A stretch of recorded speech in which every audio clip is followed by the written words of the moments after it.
Really, a deck like Solar Flare probably had maybe 4 people playing it in day 2. So we're going to move on to our match here. We have Todd Anderson there on the left. He is fighting with Reanimator, as many of the players on Team SCG Blue decided to do. On the right, you have national champion Ollie Aintrazi playing Rug Delver, which is a traditional deck for Ollie, which is not what he traditionally goes for. No, but his list is a bit different than things we've seen in the past. I mean, the Rug Delver decks have really had to start. They have to start playing a lot of disruption now because of the Reanimator deck. This has become a Gristlebrand format, and as a result, you have people who have Stifle and Spell Pierce and Daze and Force of Will to go with your Ponders and your Brainstorms. So you have all of this disruption, and if you can just back up an early one-drop, something like a Delver of Secrets or Nimble Mongoose, with enough disruption, then you can steal the game out from under them.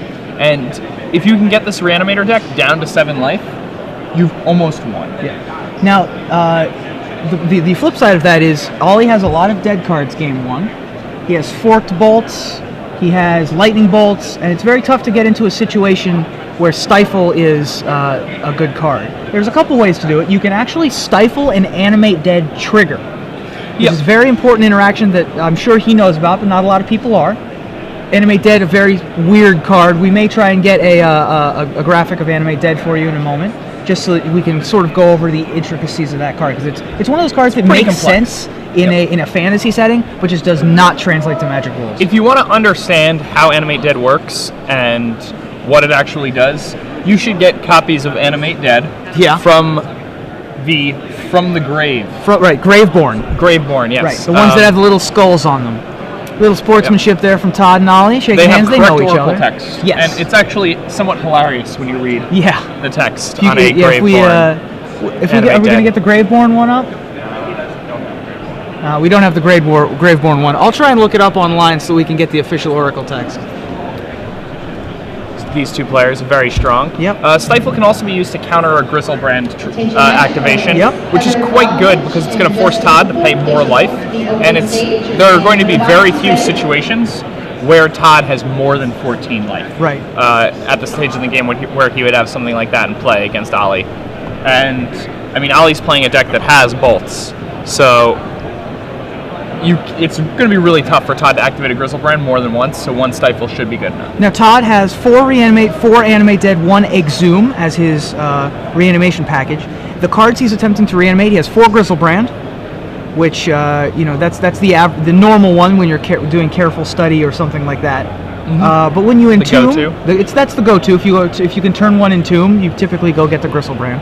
He has a couple of other one-ofs, Elish Norn, Grand Cenobite. Very good against many of the decks in the format, including as a Goblin's opponent, and you Elish Norn, the game is over. Pretty much. Blazing Archon, particularly good against Dredge. They're pretty much cold to a Blazing Archon, unless they have Flayer of the Hatebound after sideboard. And then he has a Tidespout Tyrant. Now, Tidespout Tyrant is a reanimation target we haven't seen a ton of. It's a pretty old card. Yeah, it's Dissension. It's Ravnica block. Yep. It's a 5/5 flying guy for 8 mana. I guess you don't really care. 3 blue. I guess you don't really care how much it costs if you're reanimating it. But whenever you cast a spell, you may return target permanent to its owner's hand. Particularly good against the Sneak and Show decks that have the giant spaghetti monster. Eldrazi. Emrakul. I was blanking on the name for a second. The Eon's Torn. Yes. If you'd like flying to, spaghetti monster. Right, I think that's kind of the that's how Pastafarians refer to it. Exactly. If you would like to see an impression of that, you should go talk to Caitlin Lindbergh. She did the Eldrazi dance when she topped 64 with Hypergenesis whenever she beat Jerry and all of her opponents. So we're going to start off this game with Ollie Aintrazi. You can see him there on the right.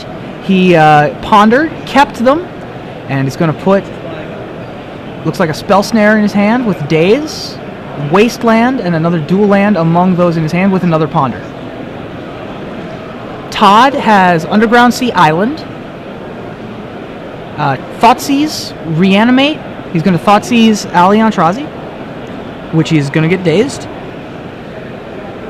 He also has Animate Dead in his hand, among other things. Entomb, I think, is something that I saw. Ollie Wastelands Todd's land. Hip now a Marsh Flats from Todd. That's going to be his only remaining way to get black mana. Yep. It chooses to go with the island instead. So that he can keep lands on board. That's Brainstorm, Fetch Land, Reanimate. I'm not sure that he's going to keep that. It does have a Fetch Land in it, so... It seems unlikely. He's already... Oh, he is going to keep okay. it. Yeah, that makes sense. Well, it has a Brainstorm, and he has a Fetch Land, and he has another Fetch Land, so... Sure. I guess it would be unreasonable to not keep any Brainstorm, Fetch Lands, Ponder. If you ponder to a Brainstorm and a Fetch Land, you're going to keep it. Pretty much. Fun fact. Alright, so Todd mulling over his options here. Can't actually go off this turn, but next turn he will be able to. Might pass the turn and try to go for an Entomb now on Ollie's end step. Definitely going to Brainstorm before he does anything else, though. Ollie does not have a way to apply pressure, so he's strictly playing a control game right now. Yeah, which is, I think, is probably a losing proposition for Ollie. He's going to probably need to get a clock on the board at some point. Otherwise, he's going to have to counter literally every spell that Todd plays. Ooh, this is going to get stifled. So he's stifled a Fetch Land. Todd does have another land, of course. Yep. The old main phase Brainstorm with a Fetch Land. He's going to keep... There's a Gristlebrand in there. Looks like it's going to go back on top of his library. Yeah, I mean, he doesn't want it in his hand. He has an Entomb. He doesn't have any way to discard it. He might keep the Gristlebrand in hand solely for the redraw of Careful Study, but it's unlikely. So he put reanimate Gristlebrand back in his library.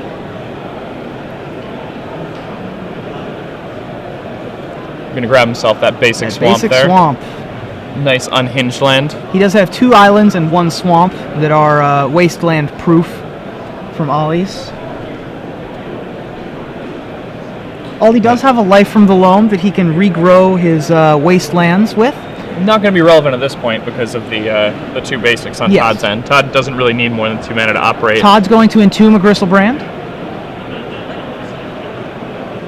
And things have gotten really rough for Ollie because Todd has so many reanimate effects in his hand that it's going to be really tough for Ollie to battle through. So many that he even put 1 back. So this is going to be rough. This is going to be a rough time for Ollie.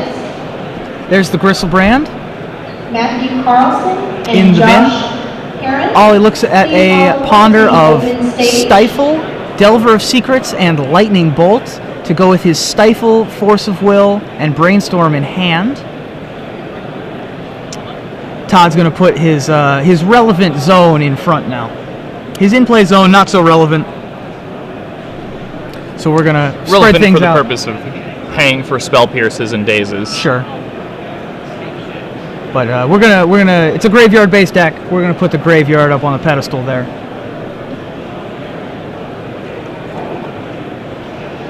Ollie mulling this decision over. He really wants this Delver, I think, to put on some sort of pressure. So he has to keep it, even though there's a Lightning Bolt in there that really is not going to help at all. Passing the turn now to keep Stifle and Brainstorm up. Todd has Exhume as well as Animate Dead. Exhume, a much simpler card. He also has Reanimate. This is going to allow him to pay for Spell Pierce. Todd was going to go to 11 to put this Grizzlebrand in play. Todd's going to put it in play behind his lands, like Paulo Vitor Damo-de-Rosa. It's always frustrating when people do that. It just makes the cards farther away when you pick them up to read them. They're closer to you, though. I like having the cards closer to me so that I can know what's on my side of the board. I don't know. I don't want to help you and put them closer to you. Put lands in the front, party in the back.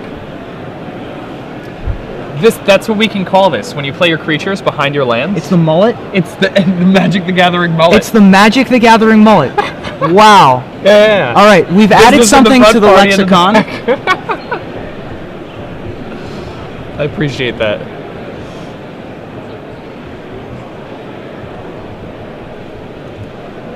We've introduced something to the lexicon, folks. The Magic the Gathering mullet. This is not looking good for Ollie. We're getting swayed with the Grizzlebrand.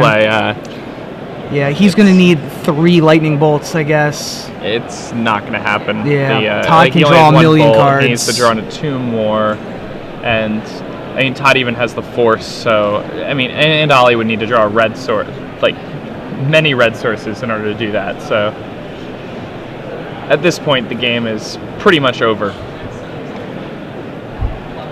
So Ollie going for a brainstorm. Todd decides to force that. Ollie's going to force it back, removing a stifle that is fairly useless. So what is Ollie digging for here? Is he trying to get 3 burn spells? Is that the... Well, he needs, he needs because he red has mana. no red sources. Right. Yeah. And so Ollie sees the writing on the wall there. Pretty standard way of game 1 happening. Just too many things that Rug Delver has to deal with. Yeah, and in many ways, Ollie brainstorming there and then forcing the force is less to actually win the game than it is to just make Todd think that he had an out. Yeah. Because he didn't. I have seen some Rug Delver decks running main deck Dismember. I've seen Gristlebrands go down to Dismember Lightning Bolt in game 1. It's not likely, and obviously not possible in Ollie's deck, but it puts the idea in the back of Todd's head that maybe, maybe just maybe there's a possibility. So sideboarding now. Yeah. Todd Anderson has very little he needs to do. His main deck is very well suited to deal with Rug Delver. I mean, he's going to want to bring in the show and tell. He is going to want to bring in the show and tells because all he's going to bring in sideboard hate. Yeah, I mean, surgical extraction is basically in just about everybody's sideboard nowadays. So definitely important to have that. I'm surprised we haven't seen any extirpates this weekend. Yeah, Yes, I have been a little bit surprised about that as well. Surgical extraction is free. It's a free extirpate, but you can respond to it. yeah, extirpate's pretty good. Yeah. I'm a big extirpate fan. Now, Todd is going to bring in the show and tells and City of Traders, you think, to be able to pay for yeah, I them? mean, if you're bringing in your show and tells, you usually bring in your City of Traders to go with them. He has Submerge if he wants. I don't think he'll bring that in here. It's not really necessary. Yeah, I mean, Submerge is probably more so for like Zoo and Maverick and things that kind of very easy matchups for Todd. Yes. But he could conceivably bring it in here. It definitely is it's a free removal spell against Ollie that kills Tarmogoyfs or Delvers. Again, though, Todd is more concerned about what he's trying to do and how to prevent his opponent from stopping him than he is concerned with what his opponent's trying to do. Right. So... he also has an It That Betrays, just so everybody knows, in his sideboard. It That Betrays is one of the underutilized Eldrazi's. It's the one that if an opponent sacrifices permanents, you get them back. That one's a fun one with opponents who have big things as well. So it's a good trump against Gristlebrands on the other side of the table. Seems to make sense. It betrays. It is that betrays. He also has the Coffin Purge tech that all the guys have been running this weekend. That they Purify the Grave. It's black. The original Purify the Grave at common from Odyssey. So there's very little. I mean, unless he could theoretically bring in Echoing Truths if he wants to try to bounce something like a Grafdigger's Cage that he expects from Ollie. No, I don't think he's going to bring those. And I think at this point, Show and Tell and City of Traders are probably what he's going to end up bringing. I would agree. And maybe Submerge, depending on how much disruption he thinks he needs. And I think he may go for more disruption in lieu of defenses. Now on the other side of the table, Ollie Aintrazi has 2 Gilded Drakes in his sideboard, definitely coming in here. This is their express purpose. Todd may show and tell, but Ollie can put a Gilded Drake into play, and then Ollie will get the Grizzlebrand, and Todd will get the Gilded Drake. Also, for show and tell, he's probably going to bring in these Pyroblasts, I would imagine. Definitely bringing in the Pyroblasts. They counter Brainstorms.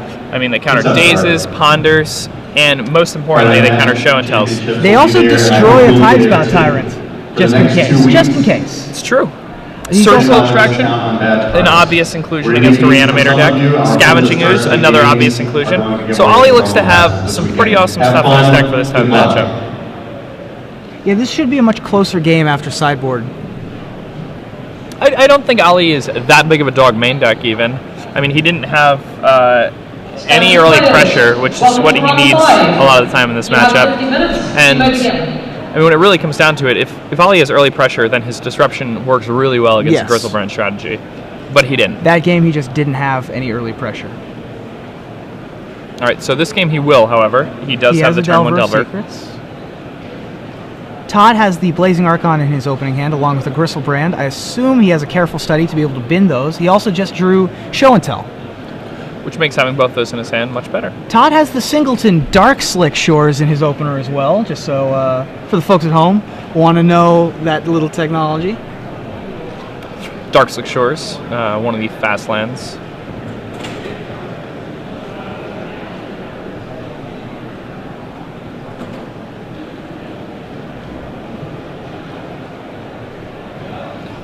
And Ali, a bit of a pause there, and then puts the card in his hand.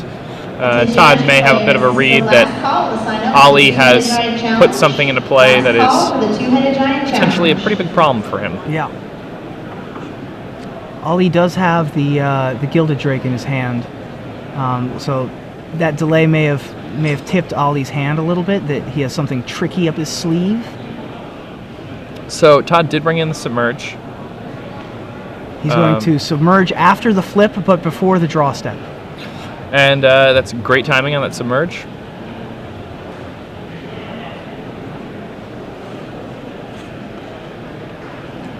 Ali does not have another land, does he? No, and I mean, that's going to be a pretty big problem. That's a big problem. Now he can't keep up with Spell Pierce mana, and... Little sly grin from Todd Anderson there. Well, Todd may think he can show and tell him out of this game, but he will be mistaken. Yep, this is going to be Gilded Drake's time to shine. Yep. Ali may daze this. I don't know.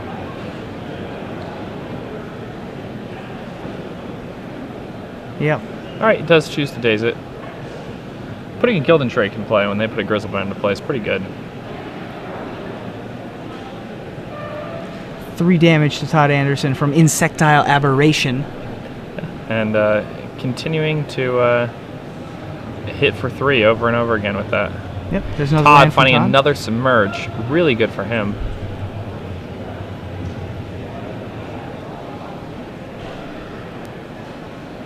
Ali has a Tarmogoyf now, as well as an extra land, so he'll be able to put on additional pressure if he wishes.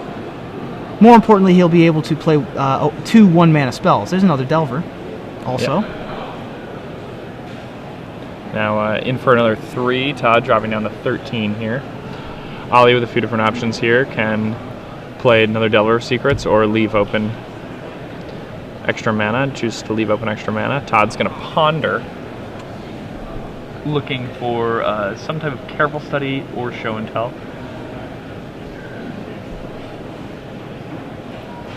So he's going to keep the Brainstorm and activate a fetch land in order to redraw. Set of cards. Those 2 cards on top of his deck, things that he was not really interested in. Brainstorm on the other hand. You're always interested in brainstorming. Everyone's always interested in brainstorming. I am. That's the card in Legacy. There was a discussion a few months ago about the possibility of banning Brainstorm in Legacy just because of how ubiquitous it was. Top 8s typically have somewhere... every Legacy top 8 has over 16 Brainstorms. Every single one? I'm hard-pressed to think of an event in which there weren't at least 16 Brainstorms in the top 8. All the show and tell... And considering recently, all the show and tell decks do, all of the rug decks do. Maverick does not. That's true. Burn does not, I suppose, but the blue-red Delver decks do. Many of the decks that have performed, and Reanimator does, many of the decks that have performed really well are built on top of Brainstorm, which is no surprise. Yeah, I mean, I've played in a few Legacy tournaments in my life, probably around 5 or 6, and I've played 4 Brainstorm in every deck I've played. I cannot imagine not playing 4 Brainstorm, as a matter of fact. Yeah. Like, that's how crazy it seems to me. I can remember one tournament in which you didn't play Brainstorm in Legacy, when we pplayed each other at a side event at Worlds, and you were playing Stacks. Oh, that's true, at that side event? Yeah, I was playing sweet. Brainstorms in that event. Did I win? Did you win? I won that one. No. That was a bad matchup for me if I lost the die roll. Yeah. It was good if I won it. All right, a Submerge from Todd. That deck Parting actually very Insectile similar to Aberration. Ollie's deck. Just an older Yeah. version. It is. It was playing a lot of the same cards. Yep. Ollie gonna put that Delver back on top. Shuffle it away.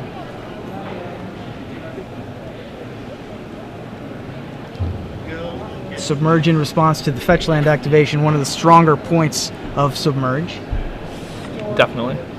There's Submerge for you. It's a Nemesis uncommon, so you probably didn't open one. Not a very popular set, and it's also very old. But it's from Mercadian Masks block, and so it was part of a free spell themed block. This one's a free spell if your opponent controls a forest and you control an island, which he does, and his opponent also does. Put target creature on top of its owner's library at instant speed. So, very popular card. It was part of a cycle that included also Massacre, which was very popular for a while. Yes. Black not seeing a ton of play anymore, so Swamp's not nearly as relevant. Although I've seen it played against Maverick decks somewhat recently. Massacre giving all creatures -2/-2 till end of turn. That's if they control planes. If they control planes and you control a swamp, you can cast it for free.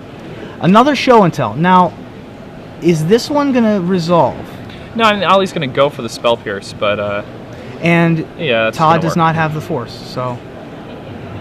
Yeah, he's got the pressure on the board. There's no need to try and get fancy with his Gilded Drake.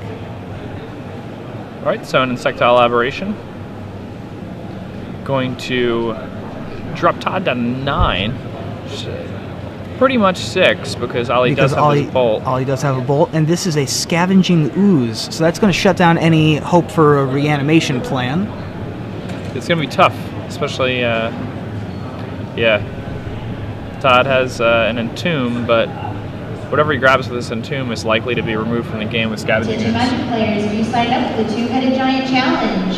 The judge with the red clipboard has your Now, signatures for the deck construction. Entombing here for Please Todd. I sign think now, and he will he show knows right whatever away. reanimation target he grabs is just going to get oozed away.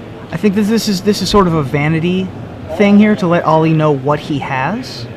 If he brought in the It That Betrays, it's to show Ollie that it is. It's to show Ollie that he has it, or another one-of target that he can bring in. It's just to show Ollie that it exists, to make Ollie think more about his future plans. I think wouldn't you want to conceal that? The whole point of having cards your opponent doesn't know about is because they don't probably. know about them. In this matchup, I think so. So he just grabs a does grab Grizzlebrand. a Grizzlebrand, yes. Okay. Gonna be tough for him to reanimate this Grizzlebrand right now. Possible, but tough.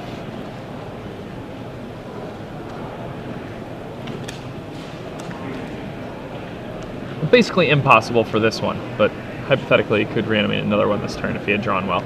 It does If not he look had drawn like a it, careful though. study, then he could have reanimated a different one. Todd's hand of Gristlebrand, Force of Will, Animate Dead, and Underground Sea. Not looking too good. You know, and I mean, if he passes the turn, he just loses. Yep. End step, Ollie can Ollie simply remove the other Gristlebrand, become a 3/3, attack for 6, and then bolt for and the then win. bolt for the win. So Ollie gonna tap this Trop, remove that Grizzlebrand from the game, making his Scavenging Ooze a 3/3, putting Ollie up to 19 here. Now he can just attack and win with the bolt. Nothing really Todd can do here. He's already spent 2 submerges. Not likely that he'd have a third. And Todd bolt during the expecting the upkeep. bolt. Yep. Ollie wisely not just bolting right away when his opponent's at 3, waiting until his opponent's upkeep. If all of your opponent's lands are untapped, don't lightning bolt them during your turn. Pass the turn, and then if they tap their mana on your end step, There's less they can do. then you bolt them. And if they don't tap their mana on your end step, then you bolt them during their upkeep. That way, they've tapped mana on their turn, and it's hindered them in some way. Absolutely right. You can grab value out of cards in so many different ways, Yeah. and it's important to recognize all of the different modes of a card and all the different uses it has. One thing about Lightning Bolt in this matchup is I think that it is pretty terrible, but he just didn't have enough stuff to bring in for all the stuff he wanted to take out. Yeah, I mean, The Forked Bolt, I think Stifle and Life from Loam all being significantly worse than just 3 damage. Bolt isn't that bad because it's much better at getting Todd to 7 Sure. than a lot of other things might be. So I think Bolt could definitely be worse. Sideboarding doesn't become that much different from the play to the draw. Ollie, that game, similarly to Todd in the game before, had more than he needed to win that game.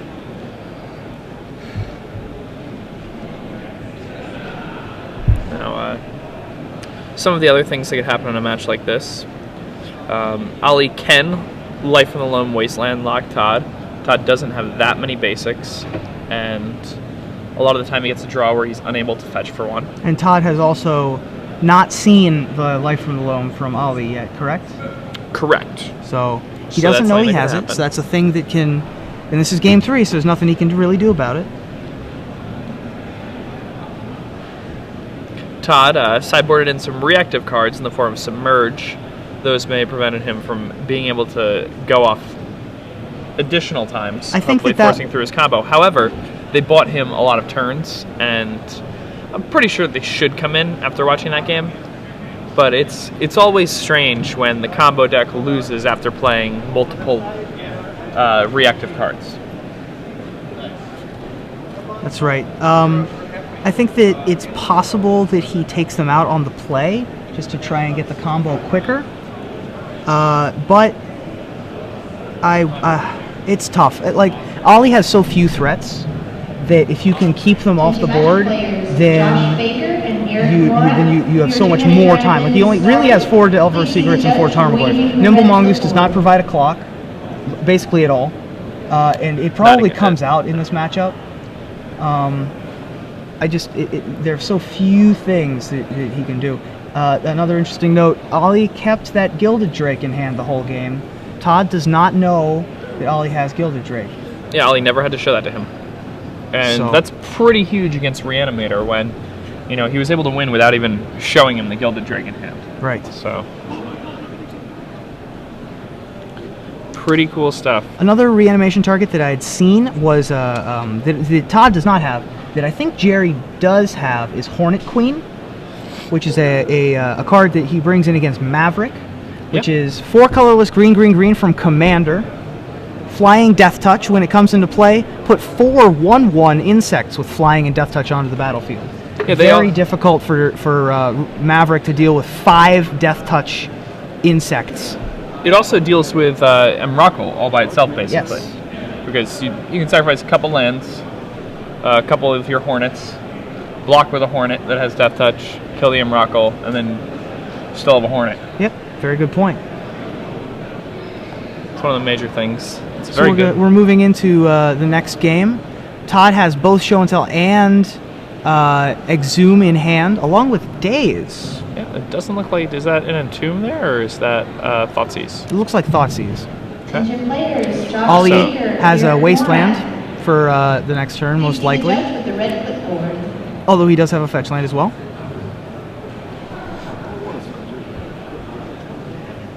Alright, so a Thoughtseize from Todd.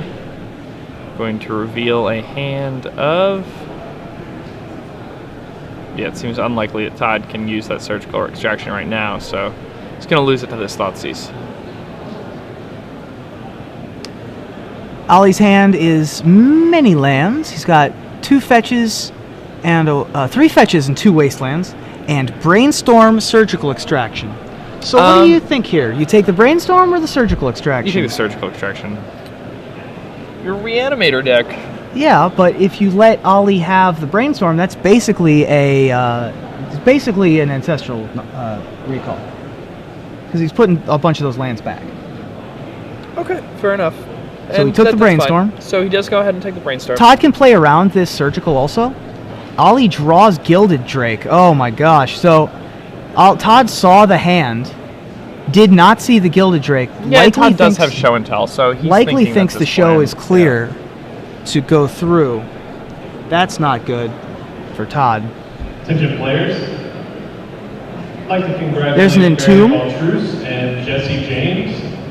Just for signing up in our 2HG event, they have received Gen Con passes for each of them. Congratulations, guys. Wow. So we just heard that some people received Gen Con passes for entering a side event. Oh, that's pretty exciting. Some of the representatives from Gen Con are here giving away Gen Con badges. We're likely going to have one of them in the sideboard either today or tomorrow just to talk about Gen Con. Gen Con, of course, the best 4 games, best 4 days in gaming. And so that's going to occur later this summer. I'm sure many of you know about Gen Con already. So yeah, stay tuned for possible giveaways on air during all the top 8s. Legacy, Standard, and Invitational will have giveaways. And I imagine many of those are going to be Gen Con badges. So stay tuned for that. During the finals. Every event. Now, Todd grabbing a basic land here with this Misty Rainforest, trying to play around Wasteland as much as possible. Did get previous lands wasted here. And just grabbing that basic island does hurt Todd quite a bit. Alright, so perhaps going to go for the show and tell. Opts not to. I think that's probably correct. I think that Todd can sit back, relax, and wait until he has several answers to lots of things.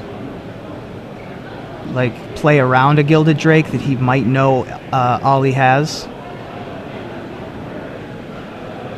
Yeah, I mean, he's also Todd also doesn't have anything. He He also doesn't have anything to put into play with the show and tell yet.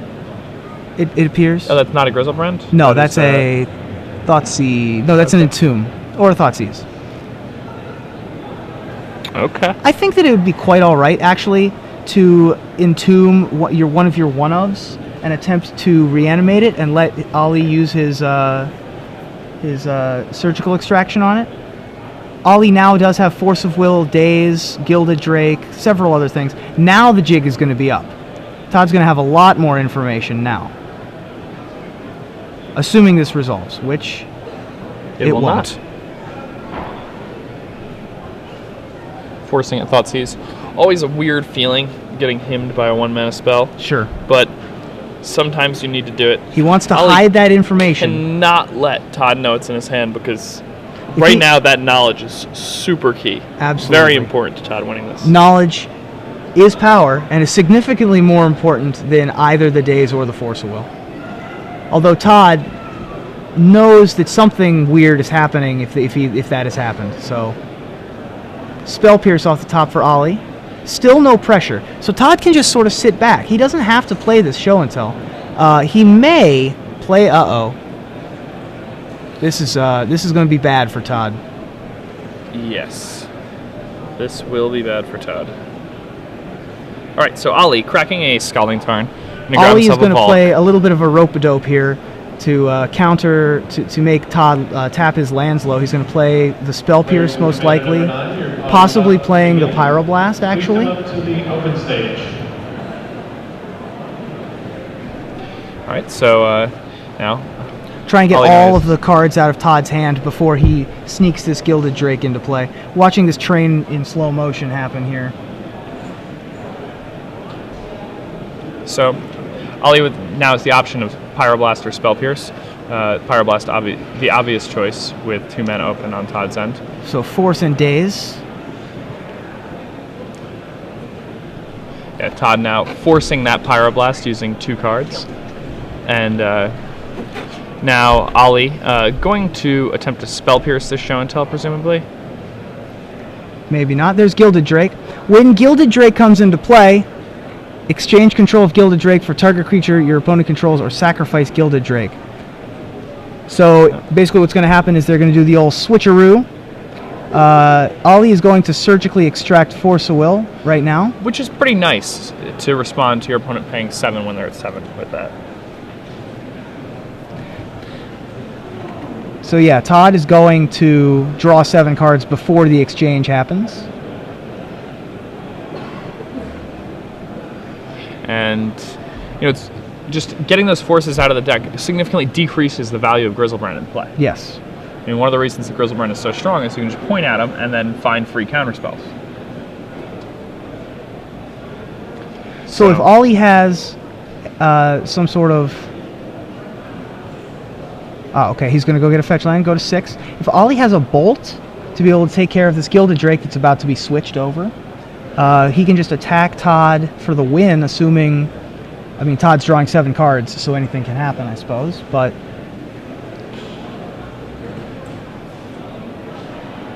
All right, so with 7 new cards, Todd may be able to find something to get him out of this, but the Gilded Drake is pretty strong against Reanimator decks. It sure is. You know, Michael Jacob earlier was talking to Nick Spagnuolo and said, "No, I'm not doing too good." I said, "What's wrong?" He said, "Well, I cast a Show and Tell, and I put an Emrakul into play, and my opponent put a Gilded Drake into play." Yep, that's exactly right. So one of the cards Todd drew was Submerge. So it's possible he can submerge the Gristlebrand before exchange of... either before or after exchange of control. If it's before, I believe the trigger... Gilded Drake gets sacrificed. Yeah, Gilded Drake gets sacrificed. But if he waits until afterwards, he gets to keep the Gilded Drake. He's going to do it in response, though, to make the Gilded Drake go away entirely. Or attempt to. Seems reasonable enough. Yep. So he drew 7.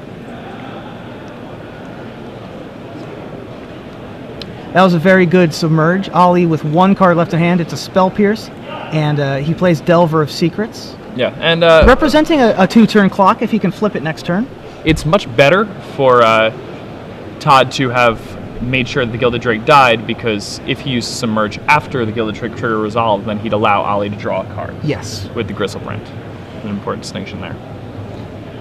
Entomb is going to get Spell Pierced by the very last spell in Ollie's hand. Ollie's at the mercy of Todd, who has 6 cards remaining, one of which is a Gristlebrand, one of which is a Show and Tell, one of which is an Entomb, or Exhume, I'm sorry, and one of which is a Brainstorm with 2 fetch lands.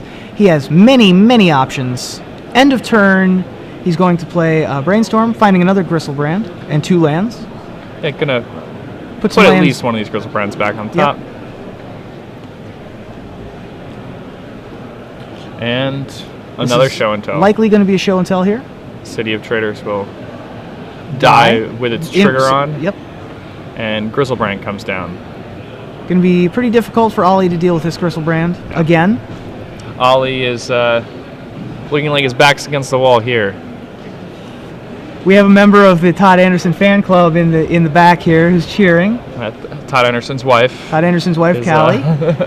watching the SCG stream right now. Open champion, Yes. Callie. Callie Anderson, Star City Open champion, playing a mono green elf deck, I believe. Yeah. Todd Anderson, the Andersons, I suppose, known for their mono green decks. Todd with the famous Bellowing Tangleworm deck that stomped its way to 2 top 8s, right? Multiple top 8s.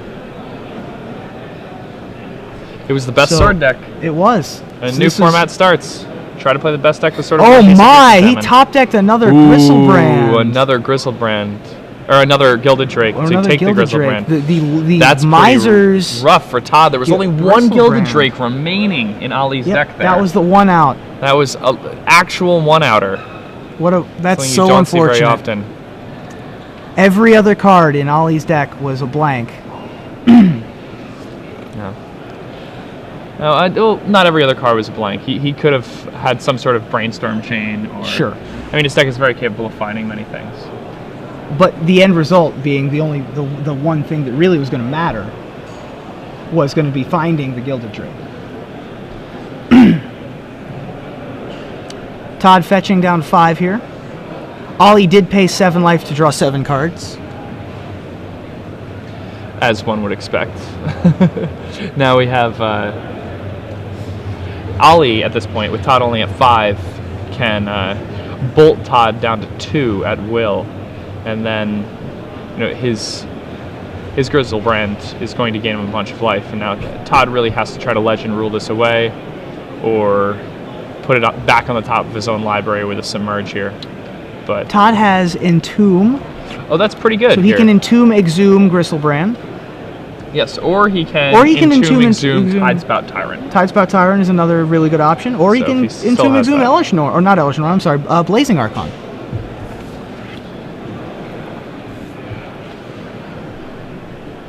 This is probably going to be Tidespout Tyrant, I would imagine, or a Gristlebrand. Did he take the Tidespout Tyrant out? Looks like Perhaps it's going to he be did. Gristlebrand. Yeah, so he's Just to going for a Legend Rule it away. which is fine. It's quite respectable.